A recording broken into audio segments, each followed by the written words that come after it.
Y bien, eso es más o menos esencialmente lo que debo saber recordar de gases. Para este curso, pues, sobre todo el concepto de presión parcial, de fracción molar gaseosa, vamos a lo retomando principalmente porque lo vamos a asociar con la ecuación, la ley de Raoult, la ley de Henry, que están asociadas con las funciones soluciones. Bien, pues eso ya hablaremos a partir de mañana. Continuando con este resumen, la parte que continúa la ley de los gases es la parte energética o termodinámica. Termodinámica, como su nombre lo dice, es el estudio de las interacciones térmicas con la naturaleza. Y aquí nada más a modo de introducción al tema, pues vemos, así como a grosso modo, que además de la energía térmica existen muchos tipos de energía. Y es algo bueno porque bueno, pues, conviene saberlo. Entonces, la energía en sí misma pues nos da la posibilidad de que las cosas se puedan mover, iluminar. Bueno, la energía mecánica, que es lo que más se estudia en termodinámica, que es pues, el estudio de lo calor, del trabajo, del movimiento de las máquinas, clásicas de James Watt de los finales del siglo XIX. Y pues bueno, calor también, pues estas correlaciones, caliento algo se expande, los fríos se contraen. Y pues bueno, también saber que eso podemos tener interconversiones de estas energías, energía luminosa, el sol, las lámparas, etcétera, energía química, energía que a las baterías, coches eléctricos están llenos de baterías de litio. Tenemos energía química cuando compramos el gas y lo calentamos en la estufa, o calentamos para calentar el agua de boiler. Pues no es más que la conversión de energía química, en este caso por la quema del gas, en energía en el caso térmica, para el caso del calentamiento de los boilers. Y tenemos energía eléctrica, eso es sencilla, pues conectamos algo a la luz y bueno, pues tenemos esa capacidad de mover una corriente de electrones a través de un sistema eléctrico, lo cual, bueno, pues nos da la posibilidad de estar prendiendo la computadora, convertirla en energía luminosa, también se puede convertir en energía calórica, etcétera. Todas estas cosas se pueden interconvertir. La energía sonora, que uno no piensa mucho en ello, pero pues está asociada con la energía mecánica hasta cierto punto. Pues, ¿qué es una bocina? Pues una bocina que es una interconversión de energía eléctrica alterna en energía mecánica. Empiezan a mover la bocina en una cierta vibración, la cual, bueno, pues incide en mover las ondas del aire y se convierte en ondas de expansión sonora a través del aire. Y creo que aquí no está, me parece la energía magnética, y no sé si se me esté pasando alguna por ahí. Bien, continuamos con este resumen del semestre pasado. Tenemos pues que, bueno, eso es lo que de la posibilidad de interconversión de energía, pues nos lo dicta la primera ley de la termodinámica, que es la ley de conservación de la energía y de la materia. Si es materia se puede convertir en energía, si es energía se puede convertir en otro tipo de energía. Ya veremos en la segunda ley de la termodinámica que nos dirá que, bueno, estas podemos interconvertirlas, pero con ciertas pérdidas, lo cual, bueno, ya sabemos. Matemáticamente, la primera ley de la termodinámica estudia a nivel de licenciatura la parte de termodinámica que nos da correlación a la energía interna que tiene la materia. Entonces, digamos que la podemos asociar con la energía calórica y la energía mecánica, así de una manera simple o la más fácil de estudiar. Y bueno, veremos que trabajo es la capacidad de mover algo, trabajo en la energía mecánica, y la energía calórica, bueno, pues es la posibilidad de calentar algo. Y tenemos estas sumas que nos lo da la primera ley de termodinámica, y eso lo utilizamos mucho matemáticamente para hacer muchos cálculos en estos cursos de Termo 1. Y tenemos una convención de la IUPAC, que si el calor, quién lo hace, si lo hace el sistema, si lo hace los alrededores, si el sistema hace trabajo, si el sistema se calienta, etcétera. todo está aquí dado, ya material visto, en los positivos y los negativos. Entonces, pues bueno, si el sistema, sabemos si un gas se expande, pues hace un trabajo hacia los alrededores, trabajo negativo, porque está perdiendo energía, digamos, el sistema en sí mismo. Y si los alrededores hacen un trabajo sobre el sistema, bueno, pues va a ser un trabajo positivo, porque vamos a tener una ganancia de energía en el sistema. Y así sucesivamente, pues digamos que las mismas ecuaciones nos van diciendo lo que está pasando. Y la interpretación molecular, bueno, pues de calor y trabajo, bueno, el trabajo es más fácil. El trabajo ya sabemos que si tenemos suficiente calor, temperatura, las moléculas se empiezan a mover más rápidamente, se incrementa la presión, y si incrementa la presión, tiene la posibilidad de modificar el volumen y por ende tiene la posibilidad de mover algo, el sistema clásico de un pistón. Y si algo se mueve, estamos haciendo un trabajo. Y el calor, bueno, pues es básicamente la posibilidad de incrementar la energía cinético-molecular de las moléculas. Y si ponemos en contacto dos pseudosistemas, que inicialmente uno está a menor temperatura que el otro, indicando que el que está a menor temperatura está más rígido, que el que está a más temperatura, que está ya en cierta cantidad de movimientos, si los ponemos en contacto, eventualmente van a llegar a una equilibración del calor. Es un corolario de la ley cero de la termodinámica. Tenemos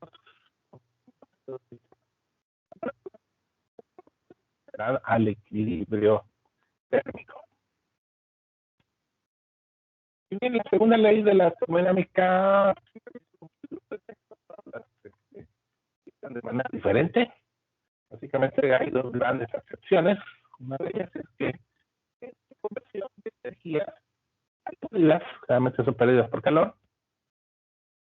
Si nosotros tenemos gasolina en un coche, ya sabemos que los motores de combustión son eficientes, no hay necesidad de poder transferir el 100% de la energía eléctrica en mecánica.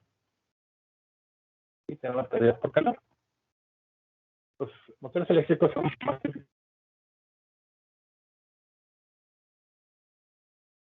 más eficientes que los motores de combustión interna. Y veremos ya en 10 años que vamos hablando que casi todos los coches van a ser eléctricos o la gran mayoría. Es una cuestión de tener la capacidad de poderlos comprar, que están un poquito más caros. O los van a ser como los celulares, ¿no? Al principio todos estaban muy caros y ahorita, pues bueno, haciendo un poquito de esfuerzo, todos podemos tener estos smartphones. Más o menos va a funcionar igual. Bien, la segunda ley de termodinámica nos dice que, bueno, tenemos pérdidas energéticas en las transformaciones y también nos habla de que los sistemas, los procesos, tienen un cierto orden natural. Así que tengo aquí esta cordita, pues ya sabemos que si la suelto, se va a ir para abajo, va a perder energía, de la energía gravitacional, posicional que tenía respecto a la distancia respecto al suelo, pues pierde, se convierte en energía cinética. Lo mismo ocurre acá. Entonces, ¿qué nos dice la segunda ley de la termodinámica? Es que nos dice, bueno, existe un concepto llamado entropía, que hasta cierto modo, pues la entropía tiene varias acepciones. Una de ellas que es el orden, la cantidad del orden. Otros dicen, bueno, no es tanto el orden, sino la posibilidad del desorden, etcétera, ¿no? Entonces, dependiendo del texto o de la persona, pues tenemos más o menos como que esas dos acepciones. La medida del desorden, o la entropía nos dice cuántas posibilidades tienes de ordenarse algo y estadísticamente se ordena de un modo o de otro, y mientras más posibilidades tengas de ordenarse, pues va a tener mayor entropía. Entonces, bueno, varias maneras de hablar de cosas del concepto de entropía, que nos lo da la segunda, su existencia lo confirma la segunda ley de la termodinámica, la posibilidad de que los procesos espontáneos ocurren cuando se incrementa la entropía. Espontáneamente el universo tiende al incremento de la entropía y o a la disminución de la energía. Entonces son dos sistemas clásicos de pensamiento, que no necesariamente son al 100% reales, pero funcionan tiende al desorden o tiende a un estado de mínima energía. Entonces, como la segunda ley tiene muchas expresiones de cómo anunciarla. No tan sencilla hasta cierto punto. Nos habla de que si tenemos dos cuerpos a diferentes temperaturas, los ponemos en contacto, va a tener una equilibración, que de cierta manera es un corolario de la segunda ley de la termodinámica. El agua fría, que está, digamos, ordenada, más ordenada estructuralmente, va a tender a desordenarse en función del desordenamiento que tiene el agua caliente. Entonces, el agua caliente se ordena un poquito, pero a costa del desordenamiento del agua fría. Entonces, eventualmente al final todo va a estar en equilibrio. En equilibrio, pues vamos a tener el máximo de entropía en este proceso y vamos a tener el mínimo de energía que se puede dar a sistema, que es un sistema cerrado. Esa es la idea clásica de Fowler. Nos habla que los cuerpos tienden a equilibrarse térmicamente. Y bueno, lo último de esta sección sería la correlación de temperatura con la movilidad. Así ya lo habíamos hablado en gases, pero ¿qué pasa con líquidos y sólidos? Las moléculas están volando, ¿no? Según la teoría cinética molecular. Bueno, el sólido, si lo extrapolamos hacia líquidos, el sólido en sí mismo, cuando hablamos de sólido, no habla cuando las moléculas están ahí en sus estructuras, cúbico central del cuerpo, tipo de estructura cloruro de sodio, que están las moléculas rígidas. No, siempre hay un cierto estado vibracional de todas las moléculas. Hay vibraciones en su propio eje. Y a medida que aumentamos la temperatura, pues la frecuencia de vibración empieza a aumentar. Entonces, la temperatura pues, tiene una afectación en la cinética de estas vibraciones. Si esa temperatura es suficientemente alta para incrementar la frecuencia de vibraciones vamos a decir, un sólido, pues si está vibrando tanto, eventualmente si tienen tanta temperatura, van a estar en sus posiciones atómicas estructurales y van a convertirse en un líquido, en un proceso de fusión. De fusión en el cuerpo de las moléculas ya van a estar más alejaditas un poco uno del otro y van a tener una posibilidad de moverse o de fluir en un líquido. Si esto seguimos incrementando la temperatura, seguimos incrementando la frecuencia de vibración, eventualmente las moléculas que están en la superficie van a tender a escaparse de la fase líquida y eso nos llevará al proceso de evaporación. Y eso es otra cosa ya de que vamos a empezar a ver con el diagrama de fase unitario. Estos conceptos de vaporización, condensación, etc. Molecular. Y bien, eso digamos que son las leyes de las termodinámicas. Por ahí se me pasa la tercera, ahorita la página diapositiva más adelante. Que nos habla del tercero, ya lo veremos en su momento. ¿Qué sigue en el curso cuando se ve esta cuestión? Bueno, resulta que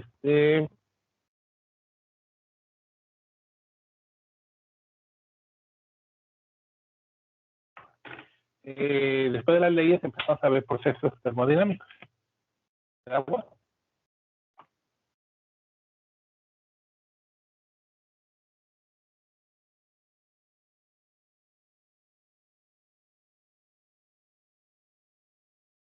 Procesos termodinámicos. Los procesos termodinámicos clásicos que se ven en termodinámica, bueno, ya sabemos que son isotérmicos, isocónicos.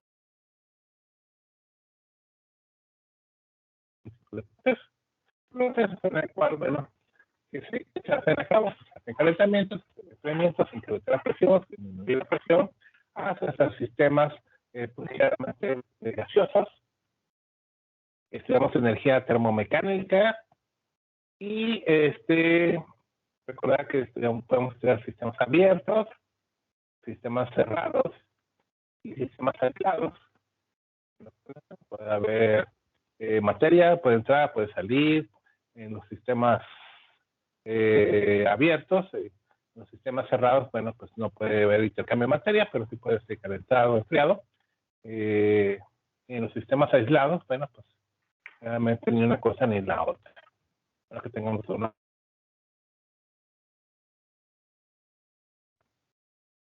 cosa como todavía hay ciclos en el termómetro,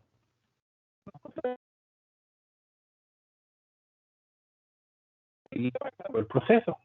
Y eso es clásico comportamiento del trabajo y el calor. Y todo lo del punto inicial, que no importa el camino, van a tener el cambio del punto inicial al punto final, sin importar el camino, van a tener el mismo cambio de valor de energía interna, de cambio de entalpía, la cual va a ver más adelante que se usa para los procesos termoquímicos, la ecuación de Hess, el ciclo de von Heber, todo esto va a raíz de los ciclos químicos de la entalpía o de energía libre de Gibbs. Los únicos que no se comportan de este modo es calor y trabajo. Eso sí depende del camino que se lleve a cabo, y es por eso que hay muchas máquinas que siguen tratando de eficientizar, de cambiar su camino de la máquina para poder tener una mayor eficiencia. De la eficiencia, bueno, pues la mayor cantidad de movimiento mecánico a costa del calor que se podemos extraer de una fuente, de un botón de combustión de combustión interna de gasolina. Pues necesitamos que la gasolina sea más eficiente. Y para eso se requieren mejores y mejores máquinas. Les comentaba, los procesos clásicos que se estudian son procesos en que la temperatura permanece constante, la presión parece constante, el volumen y la cantidad de calor que entra y sale del sistema. Entonces son cuatro tipos de procesos que se estudian en procesos termodinámicos, y todos los cuatro, bueno, lo que resulta son implicaciones, pues básicamente energéticas diferentes. Y bueno, cada uno, digamos, se generan ecuaciones que ya veremos una tabla al final de este segmento, en las cuales, bueno, pues esta gran tabla nos puede, la usamos para hacer todo ese cálculo, ¿no? Entonces, básicamente es un cálculo de cuánto calor, de cuánto trabajo, cuánta entalpía, cuánta energía interna cambian en un proceso tal cual, y vamos a tener procesos concatenados, vamos a tener procesos cíclicos, etcétera. Entonces, todo eso pues nos conviene nomás recordar que lo hicieron alguna vez. Entonces, recordar la energía mecánica en sí, como su nombre lo dice, es la energía del movimiento. Entonces, si en un pistón lo calentamos, vamos a incidir en cambiar su volumen. Podemos mover un pistón, y al moverlo, estamos incidiendo en un trabajo mecánico. Y eso lo podemos pues, hacer de varios modos, ¿no? Calentándolo principalmente. Bien, propiedades. Hay una propiedad que se estudia ampliamente en términos de componentes puros, que es el concepto de capacidad calorífica. La cantidad de calor necesaria para poder calentar un cuerpo. Uno tiene mayor capacidad, otro tiene menor capacidad. También la capacidad que puede de almacenamiento de energía. Perdón. Entonces, aquellos vasitos que sirven para coolers, para poder mantener la energía, o el bote enfriado, el bote de Jumex, por supuesto. Se requiere un liner o interior en estas paredes de estos contenedores, pues compuesto con capacidad calorífica muy elevada, para que pueda retener la energía térmica dentro de estos contenedores, para que su Jumex pueda mantenerse frío mucho tiempo. Bien, entonces capacidad calorífica ya lo tenemos, ¿no? Es un coeficiente de la materia, y puede ser grande, puede ser pequeña, está asociada a la energía que pueden almacenar respecto a su temperatura, y hay varias maneras de poderlo asociar. Se puede asociar con la energía interna. Aquí la tenemos la ecuación 1 en rojo. Nos dice que la energía interna, el cambio de energía interna, pues es básicamente igual a la masa o peso.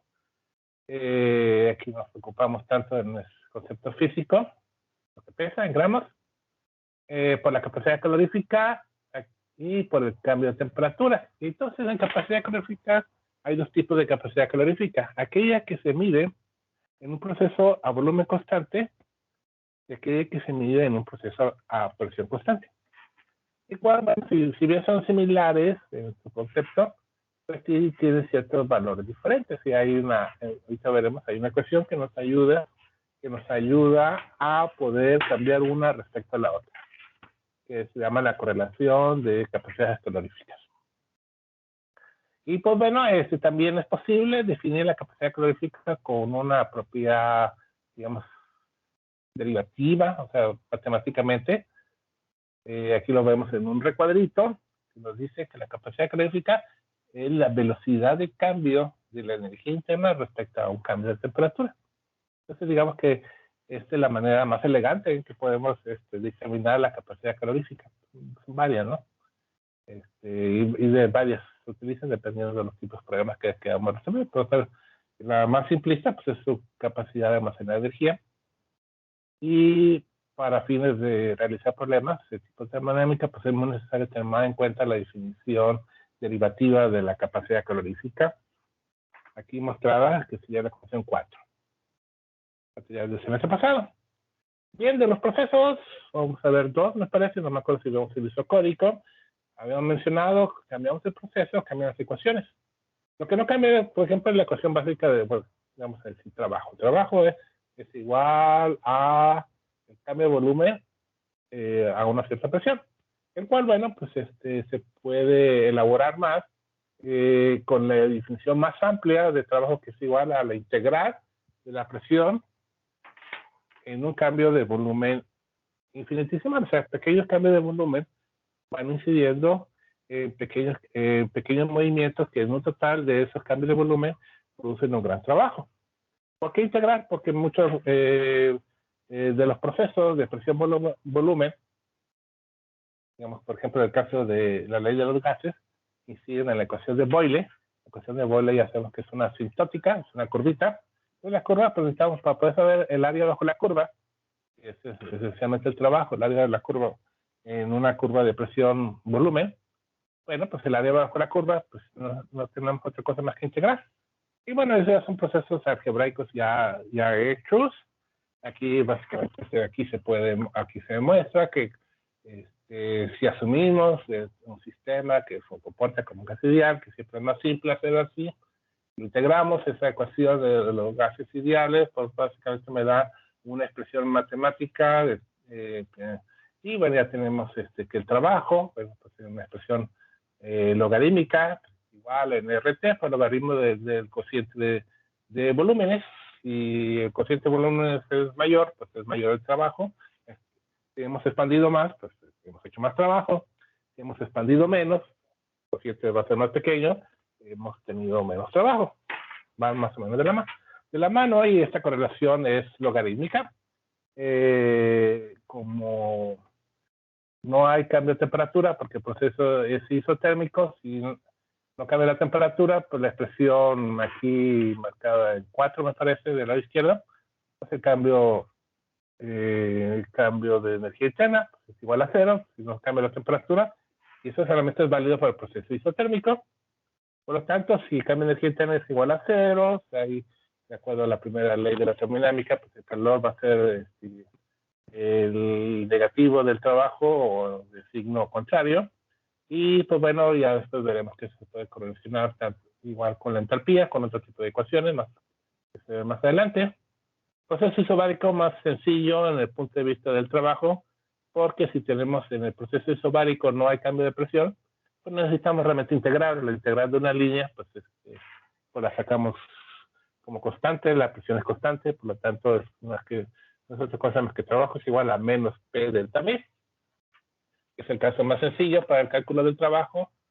Y aquí sí hay cambio de temperatura, por lo tanto la energía interna no es igual a 0, el calor tampoco es igual a 0, la energía interna, bueno, pues se puede estimar con la expresión de capacidad calorífica. Si la tenemos a la mano, bueno, pues se hace el problema más, pues más sencillo. de expresar. Y aquí, bueno, aquí están marcadas las expresiones matemáticas y, como les comentaba, existe una gran tabla, que veremos más adelantito, acerca de cómo podemos conjuntar todas estas propiedades. Aquí ya no puse el isocórico, se me había pasado, pero bueno, son ecuaciones similares. Perdón. Eso es en cuanto a la energía interna. En cuanto a los que tienen mucho sabor de energía mecánica y cosas de los ingenieros mecánicos. Más de sabor químico es la entalpía y la energía libre de Gibbs. Entonces la entalpía, ya para los químicos, es de mayor importancia y relevancia porque nos ayuda a poder hacer estimados de la energía que un proceso químico es necesario administrar o que lo va a liberar, o sea, los procesos exotérmicos y endotérmicos, pues es necesario saberlo, porque pues, si diseñan un reactor y el reactor va a liberar calor, pues necesitamos crear las condiciones necesarias para poder que ese calor sea liberado en ese proceso isotérmico. Todo el agua, ¿qué pasa? Pues que los reactores se tienen que rodear con chaquetas de circulación del agua para que el agua actúe como enfriamiento del sistema, para que se pueda llevar a cabo.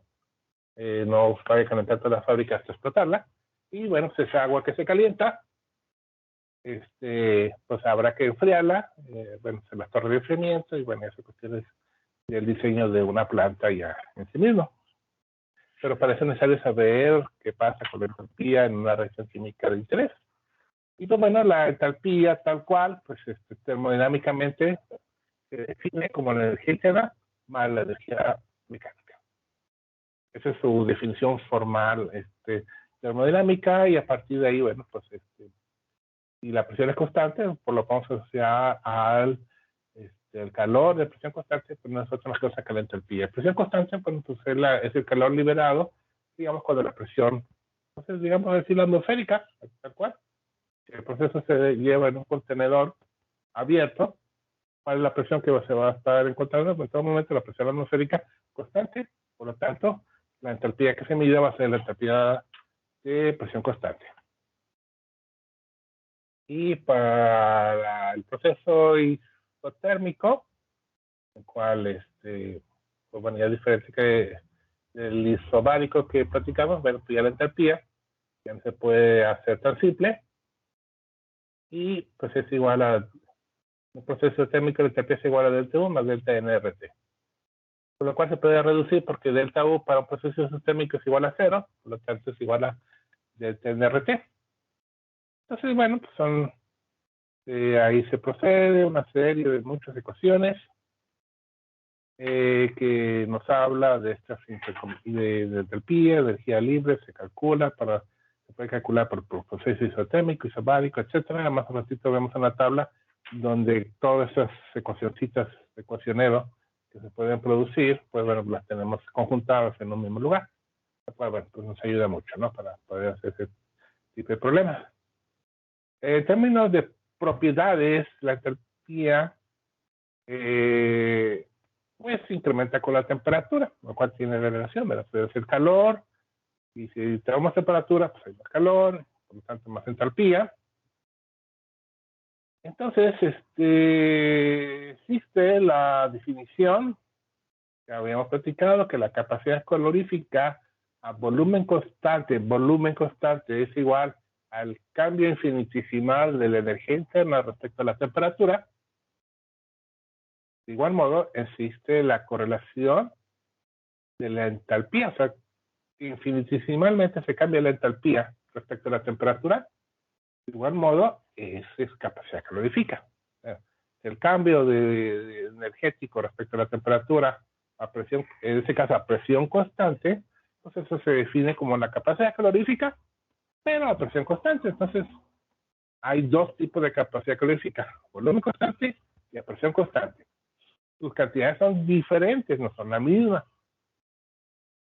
Tiene similitud en cuanto al entendimiento, pero su numerito, su valor es diferente porque está medido en diferentes condiciones. La presión constante, ¿cuándo es?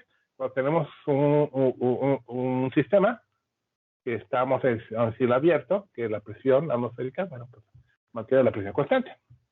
Un proceso de volumen constante, ¿qué sería? Bueno, pues dentro de un reactor cerrado, un autoclave, como se menciona, el volumen no cambia, por ende lo que midamos en cuanto a capacidad calórica va a ser a volumen constante y su valor es diferente al de capacidad constante. Bien, la entalpía, la capacidad calorífica no es otra cosa más que la pendiente en un gráfico de entalpía de temperatura, como su definición lo dice. Delta H en delta T. Delta H en delta T no es como otra cosa más que la pendiente de este gráfico. Y aquí vemos que la entalpía, cuando algo calentamos, pues se incrementa su cantidad calórica. Podemos decir esto que estábamos calentando era un sólido, es decir, hielo. Lo calentamos, en este caso creo que es el paladio, hasta su punto de fusión. Bueno, cuando se está fundiendo ese material, pues va a seguir absorbiendo esa energía, pero la energía que está absorbiendo no es empleada en incrementar la temperatura de la materia, sino es empleada para poderlo fundir, pasar del estado casi rígido de las moléculas a un estado de mayor movimiento todavía en estado líquido. Bueno, pues esa energía necesaria para poder llevar a cabo ese proceso, a partir del cual ya cuando todo es líquido, entonces, ¿qué pasa con la temperatura que seguimos suministrando, el calor que seguimos suministrando? Bueno, pues este calor va a estar absorbiéndose ya en la materia, pero ya la materia líquida, y se va a seguir calentando. Entonces, son cuestiones, ¿no?, de la propiedad de los materiales y en sí mismo de todos los materiales, ¿no? Entonces, la capacidad calorífica, uno podría pensar que es constante, así en todo el rango de temperatura, y no lo es. En realidad es algo que sí está muy alterado a bajas temperaturas, Estados Unidos principalmente, y llega a un punto en que más o menos se mantiene constante. Muy bien, entonces, cuando tengamos problemas, o se tienen problemas en que el rango de temperatura no cambia mucho, digamos que se podría pensar, bueno, pues, no cambia mucho y lo podemos mantener constante. Pero cuando tenemos procesos en que el rango de temperatura es amplio, pues habrá que calcular que la capacidad calórica de presión constante, volumen constante, cualquiera de dos, no realmente es una constante, sino que es una función dependiente de la temperatura. Entonces aquí lo vemos en el grafiquito, que calentamos es como una curva y esencialmente, bueno, ya llega a un punto que sí se hace constante. Entonces, existen expresiones experimentales, polinomiales, en el cual, bueno, pues los datos ya están estudiados experimentalmente, donde se estudia la capacidad calorífica a diferentes temperaturas y se reportan estos valores de la constante que se pueden encontrar en tablas. Y pues digamos que son expresiones polinomiales, no son lineales. Tienen exponentes, lo cual dice, bueno, al final de cuentas es una curva, y si queremos hacer cálculos, sobre todo cuando son cálculos de integración, pues sí cambian los valores que se obtienen si no tomamos muy en cuenta estos amplios rangos de temperatura. Vamos a ver que para ciertos, cuando son bajos estos rangos, pues digamos que se hace la vida más sencilla. Entonces, ¿qué tenemos? Tenemos ya la expresión de capacidad calorífica, su expresión elegante, que es igual a la derivativa de la entalpía respecto a la derivativa de la temperatura, o es la razón de cambio de la entalpía respecto a los cambios de temperatura medidos en unas condiciones de presión constante. Si esto lo podemos explayar algebraicamente, pues delta H es igual a Cp delta T, de T. Y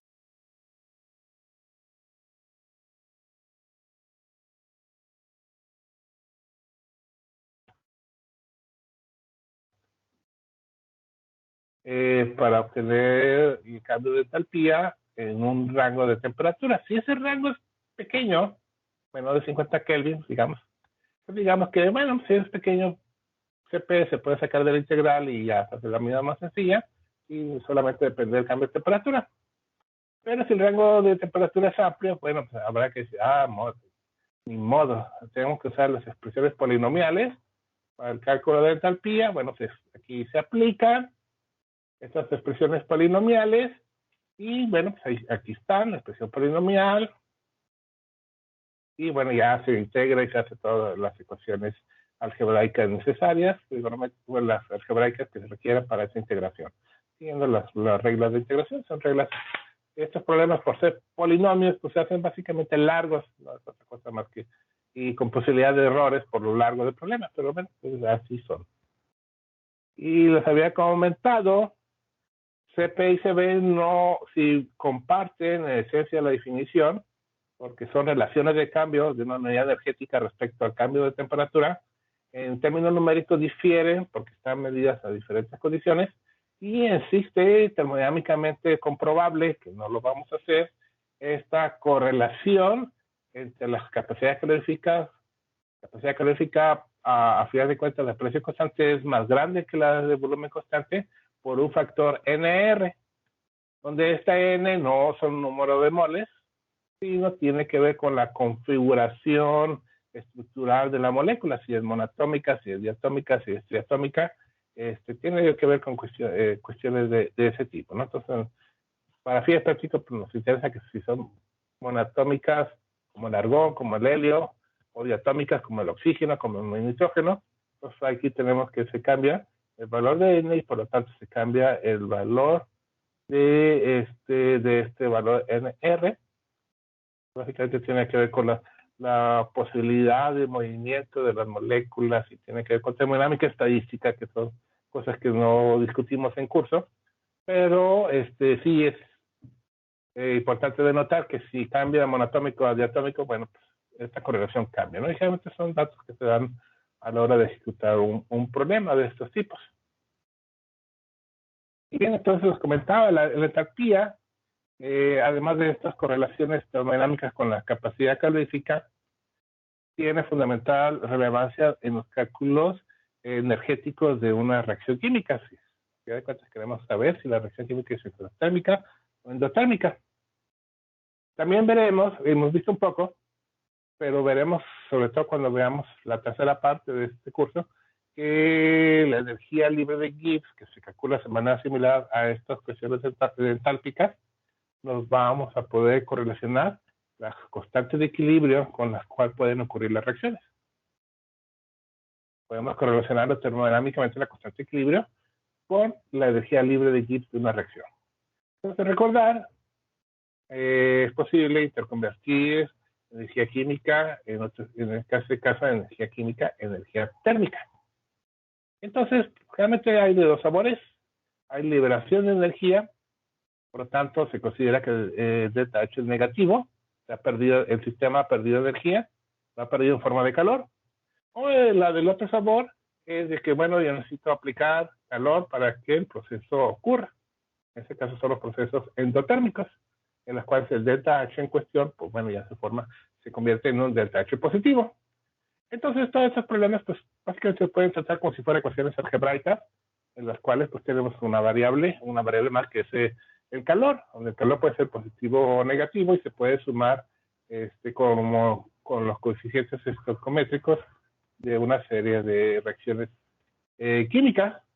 También existe otra escuela del manejo de estos cálculos termodinámicos, la escuela, digamos, gráfica, en las cuales se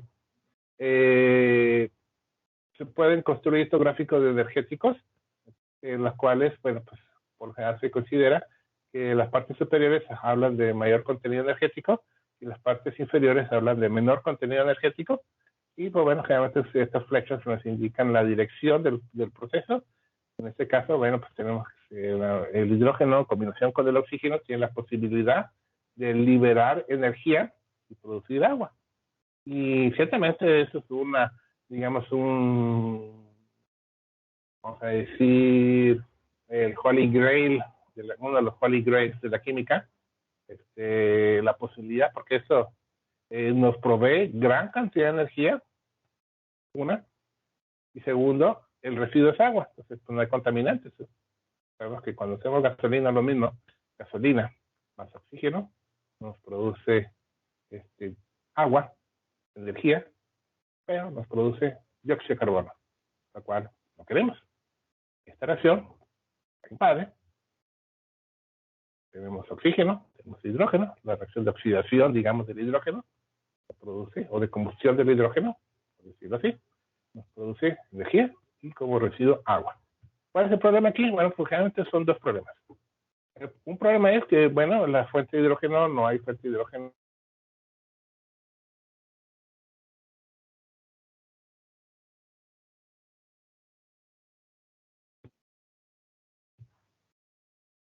No hay tanto hidrógeno disponible, un problema. Otro problema es tecnológico. Los contenedores de hidrógeno tampoco no son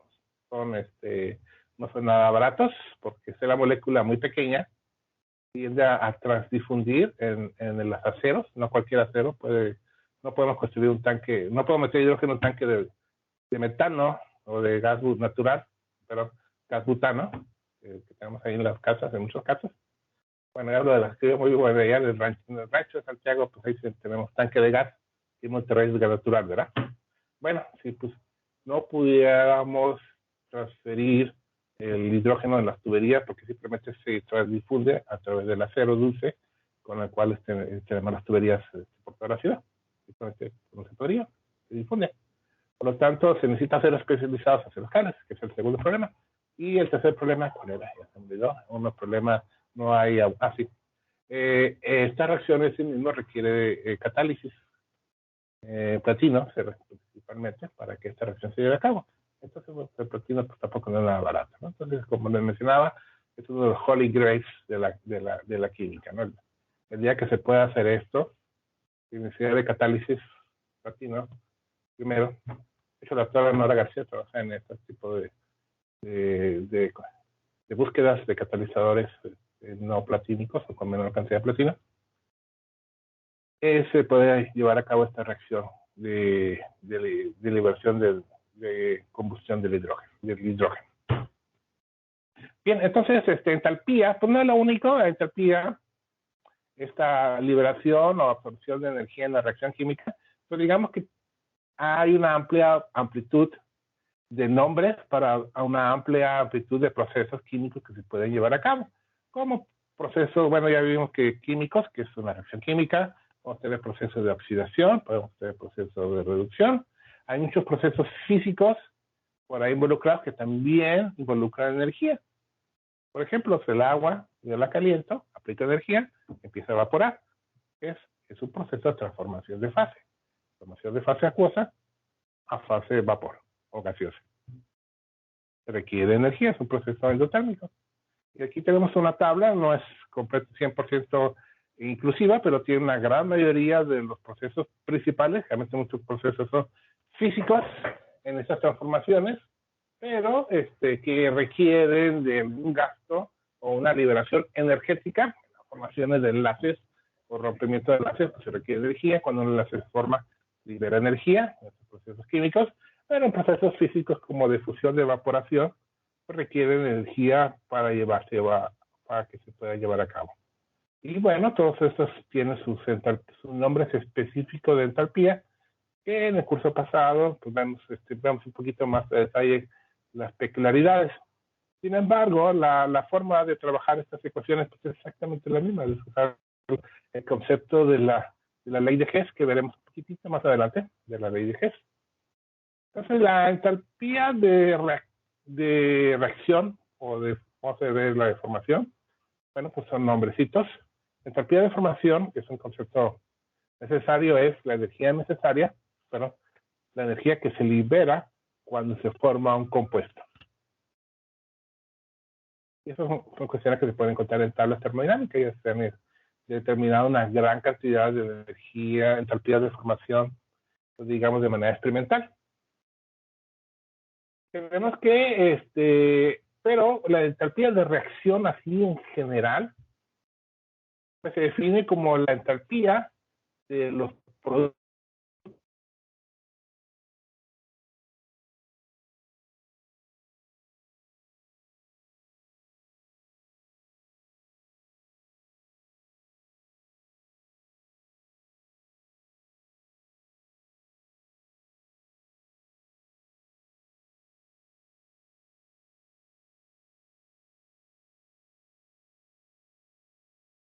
o endotérmica, dependiendo ya de la naturaleza de lo que estamos estudiando. Y la ley de Hess nos dice, bueno, podemos hacer una amplitud de cambio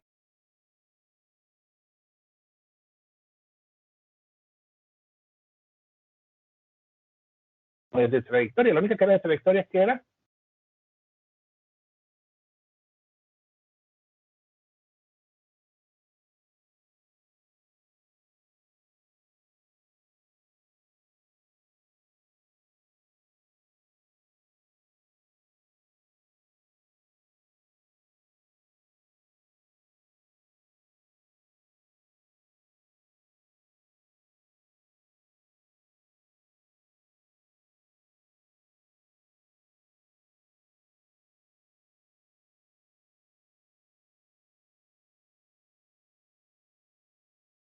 ¿sí?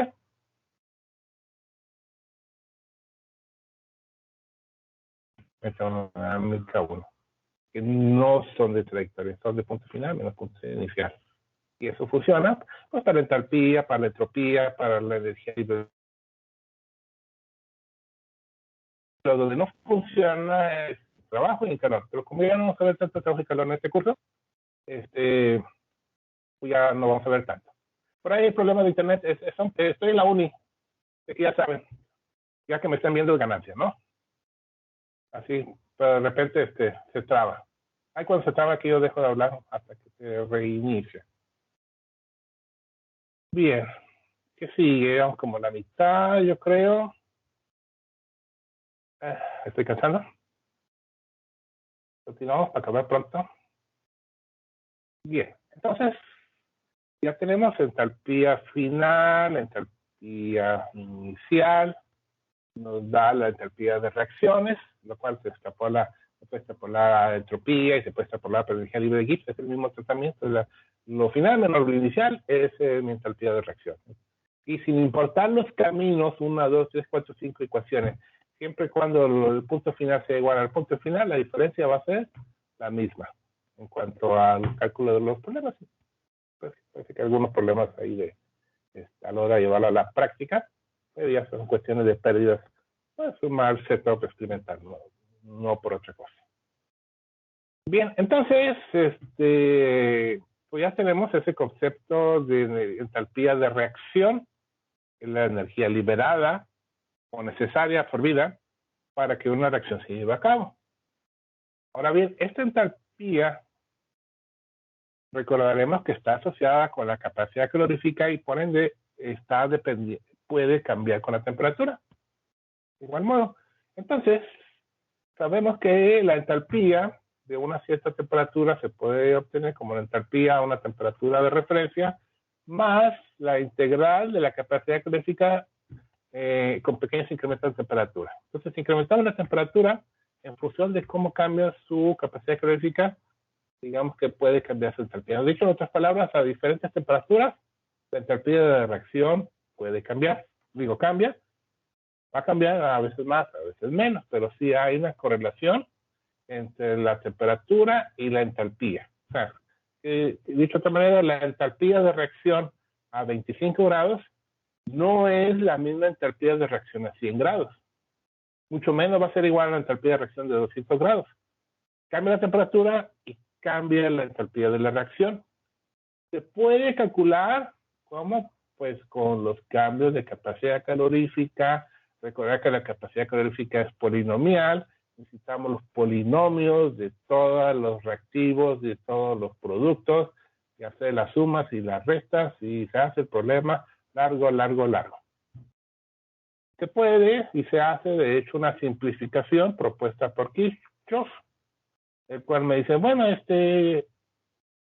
no te compliques tanto la vida, simplemente sácame la diferencia de las capacidades caloríficas estándar y bueno, pues ya nomás lo sacas de la integral, lo consideras como una constante, integro la integral dt y al final de cuentas es un delta t, o sea, simplemente la expresión de Kirchhoff simplificada es una propuesta más sencilla para el cálculo de este cambio de temperaturas.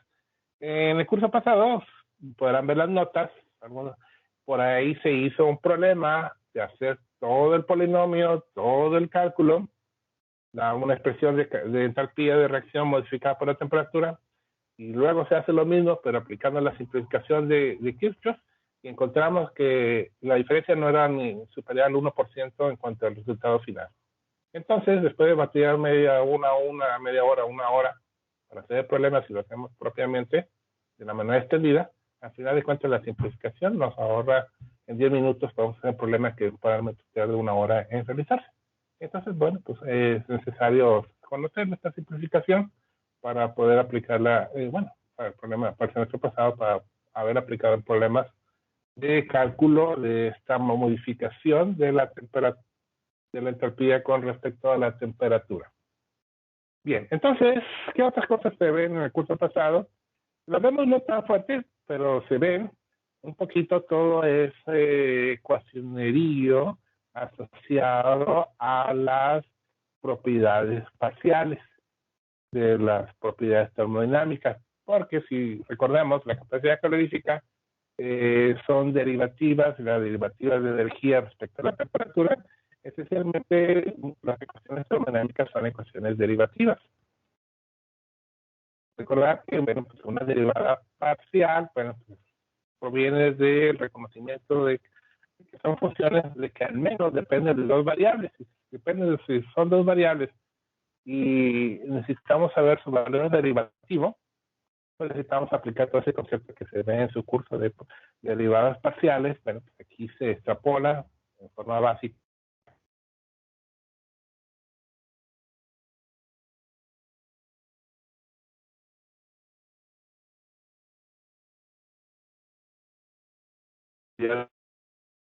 definir en función de la temperatura, el concepto de presiones parciales, le da una expresión derivativa, la cual las expresiones que ya han visto, que sean lo mismo que la capacidad calorífica, es el cambio de energía interna cuando modificamos la temperatura, siempre y cuando el volumen constante. La presión se puede definir como el cambio de energía por cambio de volumen, ¿cuál tiene sentido? Si algo modificamos su volumen, o sea, si comprimimos algo, es una manera de almacenar energía. Estamos incrementando el